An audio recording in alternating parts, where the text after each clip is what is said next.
Okay, so the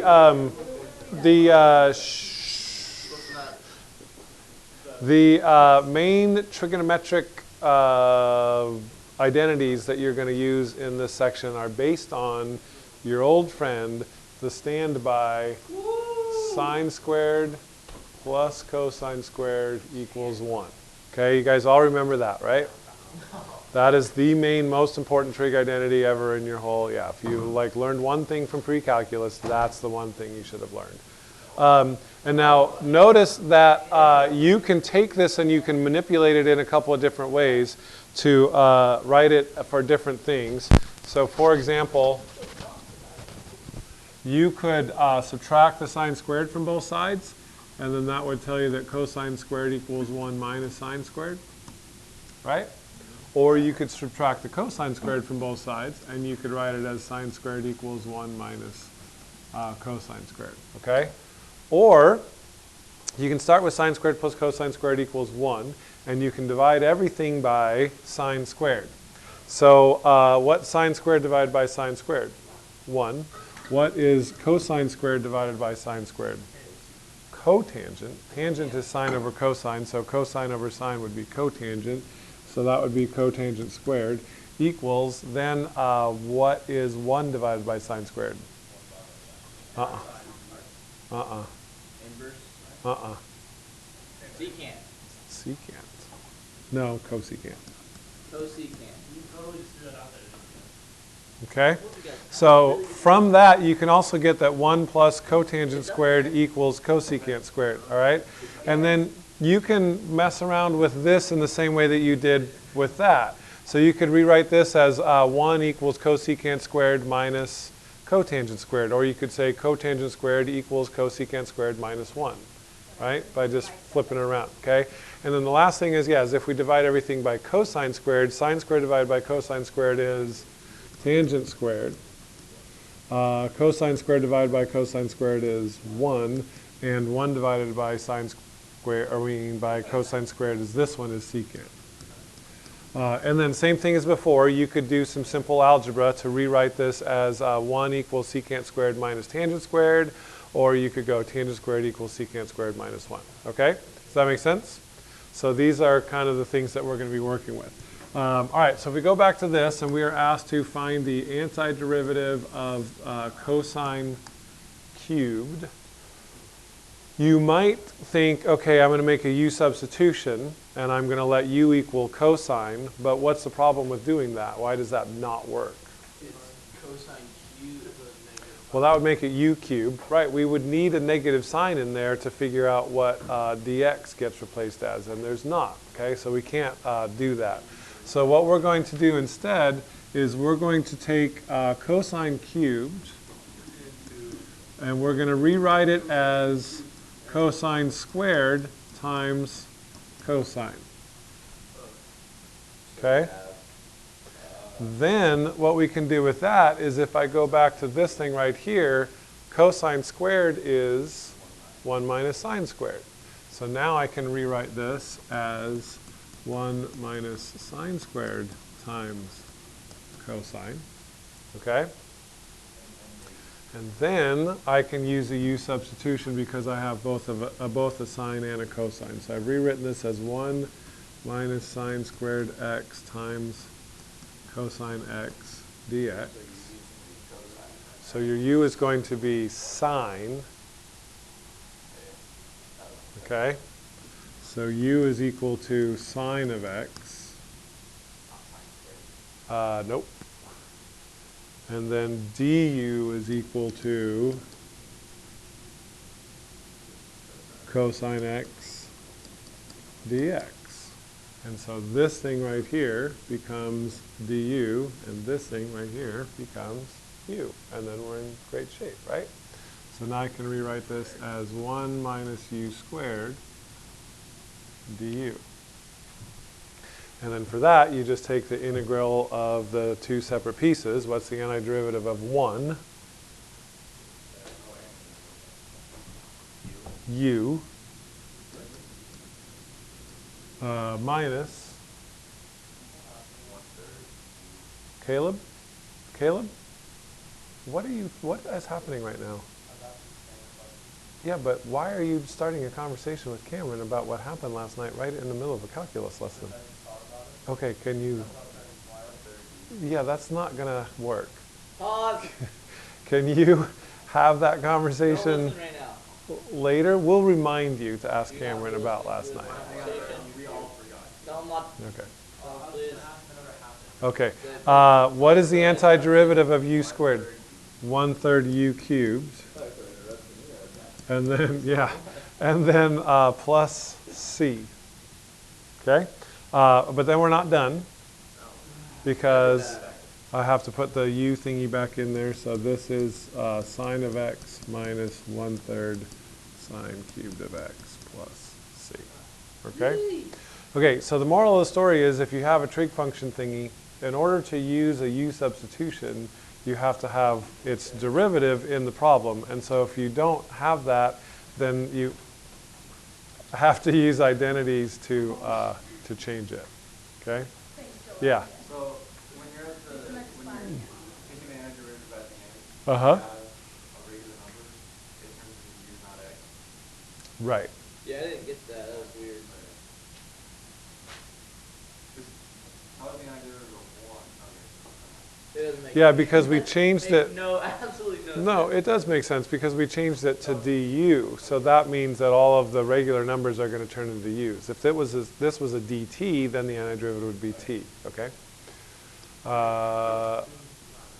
okay, how did you just say you're taking out sine, not like sine squared?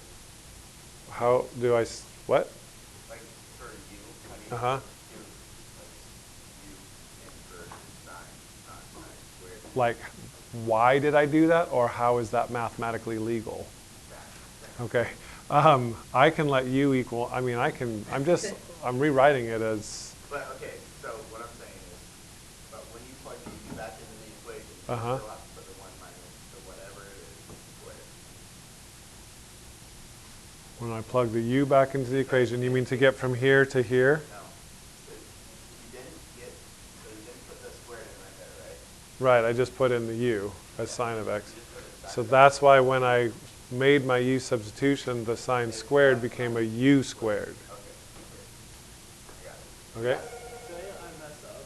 Uh-huh. I do cosine Okay. of u, Uh-huh. so then my du would be negative. Right, and then you would end up with a du squared, and your du or dx or dt is never going to be squared. So then that's how you know you're wrong. She was, first period, yeah. He was first Uh-huh. period, yes. This is second period. It's alright. Alright, but. I was super confused with Diego. Who was it? It was Count Nancy. Oh. I want to say, this is second period. Yeah, yeah. That happens sometimes. Pause for a second to know what to do. Okay, so in general, we try to write an integrand involving powers of sine and cosine in a form where we have only one sine factor, because that's going to be the du thingy, and then the remainder of the expression in terms of cosine, or only one cosine factor, and then the remainder of the expression in terms of sine. Okay, so let's try another one. Okay, so this kind of addresses the question a little bit, Caleb, that you were asking before.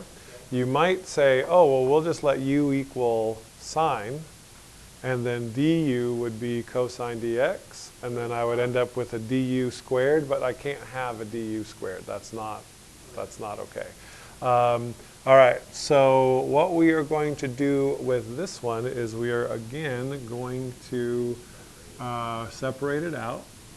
So I'm going to rewrite this as sine of x times sine to the fourth of x times cosine squared x dx.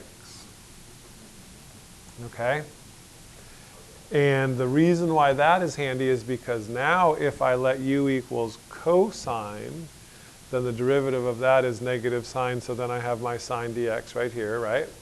But the problem is then I have this sine to the fourth deal also. And so I need to find a way to change the sine to the fourth into all cosines. So I'm only making one substitution, okay? So what I'm going to do is I'm going to say, make this sine of x times sine squared of x squared times cosine squared x dx. Okay? And then how can I change the sine squared of x into all cosines? 1 minus cosine squared.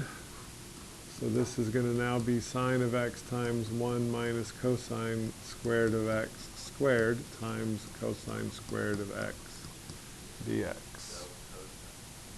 And believe it or not, now we're all set up to be winners. Right?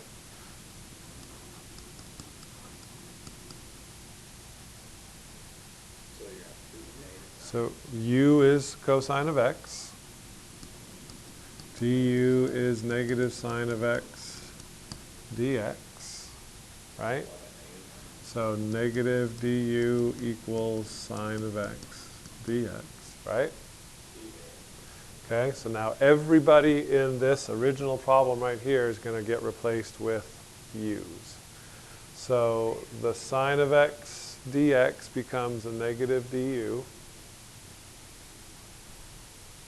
1 minus cosine squared x squared becomes 1 minus u squared squared, right? And then the cosine squared is u squared.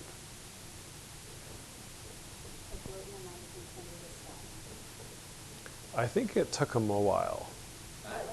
So I don't think like they just had dinner and then they sat down on their couch and they went, oh, whoop, and got it. I think it, yeah. Right. If you start with one thing, you're like, well, this person. Yeah, right. They Right. sit down and go, what can we do with 1? Well, let's subtract it with 9. What can we do with 2? And all of a sudden they're Oh. like, whoa! We can add it to things. Oh, okay. All right. So this looks a little bit nasty, and it is a little bit nasty, but we can handle it. What I'm going to do is I'm going to FOIL this out. So I'm going to make that into 1 minus 2u squared plus u to the 4th. And then that's still times u squared times du. Right? You can't just do like the outside inside thing with antiderivative. Not for antiderivatives, no. And then I'm going to distribute the u squared. So this is going to be negative integral of u squared minus 2u to the 4th plus u to the 6th du. And then now you can just go term by term integration. Antiderivative, yeah.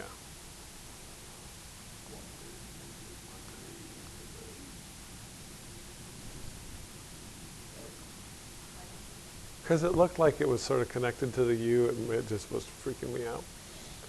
I expected Caleb to complain about it. Brooke would have if she was here. 1/3 u cubed minus, but it's going to be plus, right? Because the negative goes through. Hi, honey. Uh-huh. Uh-huh.